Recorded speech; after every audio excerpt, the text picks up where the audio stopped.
First of all, representing truth, I would like to give credit where credit is due. I see that your balls have finally dropped and you have stopped hiding behind your daughter. Kudos on your part. Secondly, I do not understand why you had to put the definition of own in your profile page. Everyone that knows the English language knows this word. The only thing that makes sense to my mind is that you are trying to broaden the vocabulary of others. Now, you and I could dance around what words mean all day long, but the simple fact is that I know that you think that you own your daughter. In the literal sense, you think that she is your property. You see, representing truth, this whole word game issue is not the point of contention that I have with you, even though you would like to spin it that way. And how do I know that you think that just because she is your daughter, that she is your property? Well, the answer is simple, representing truth. I have known people like you all my life. People that think that just because they have a child, they can teach that child whatever they like, no matter how bigoted or absurd.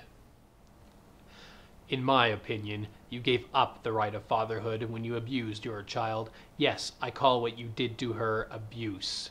This poor girl was once innocent, preparing to live life on her own terms and make her own decisions. You took that right away from her when you force-fed her your vile and contemptible ideas. It was not just enough for you to indoctrinate her into Christianity. You had to continue to fill her mind with hate. You've taken a lovely young girl and turned her into a homophobic loon. Of course, like all indoctrinated, she does not know that she has been victimized. Like a person with Stockholm Syndrome, she will defend her abuser. The job of a parent is to guide and present facts to the child. Not just facts that will support your own agenda, but all facts, letting the child decide what to believe. You took away that right from her. You took it away like a carpet, pulling it out from under her feet. As for apologetics being too young, my God, man, she's nearly 18 years old.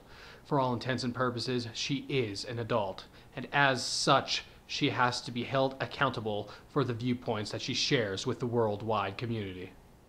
Personally speaking, I can afford apologetics some leeway because she is a victim of childhood indoctrination, just as I am assuming you were.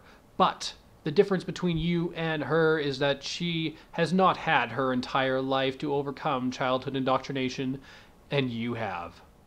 You say that she can make her own mind up. You say that she is free to decide for herself in life.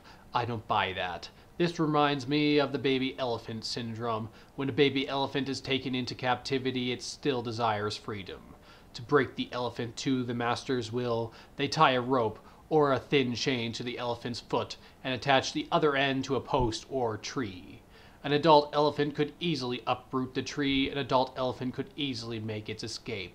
The baby, on the other hand, is too small and weak to free itself.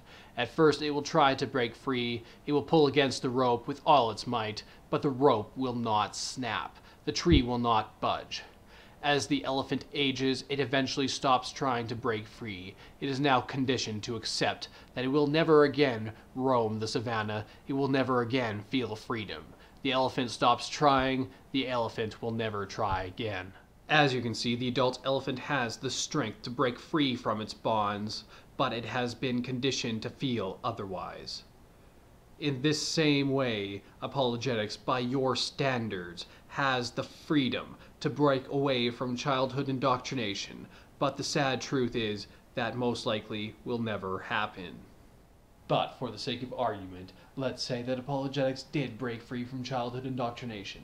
Eventually she evolved a differing opinion from you. Would you accept her or would you reject her? If the adult elephant managed to break free from its captivity, it would most likely be shot. You see, representing truth, I have seen this time and again, and I have heard many stories, and since coming to YouTube, I've heard many more stories of Christians coming out to their parents, telling them that they no longer believe in a God, and then suddenly their parents turn on them. And you know what?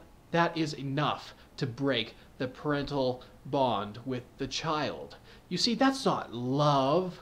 Representing truth, that's not true love. True love means that you will accept your child no matter what. Would you accept your daughter if she told you that she no longer believed in God?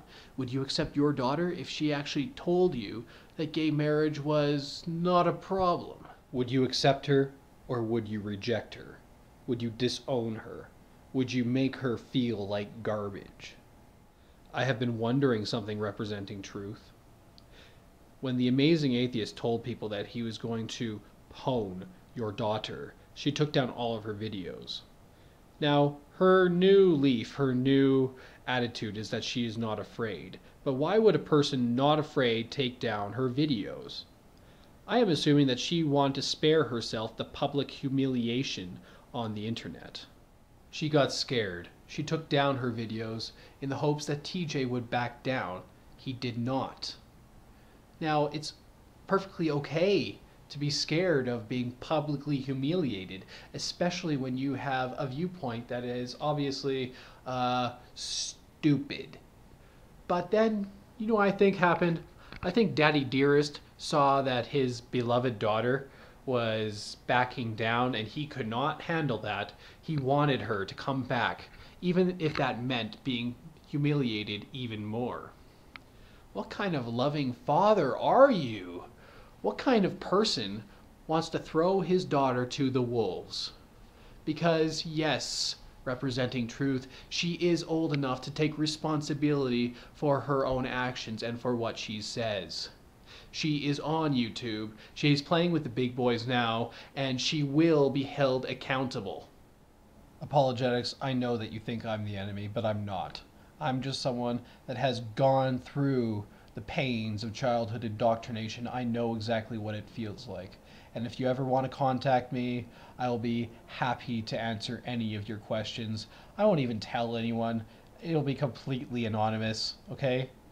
Now, I know your father, he's going to say, oh no, this guy's a pervert. He is trying to sway my daughter away from God.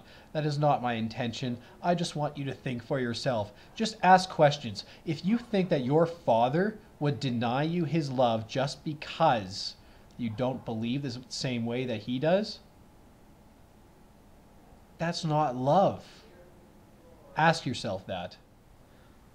Whatever you have been taught, whatever you may think, it is okay to question. Only through questioning our world and our surroundings and what we believe can we truly understand who we are. Can we truly understand the world that we live in? Question yourself, question your father, question everything, because only through questioning will you truly understand who you are.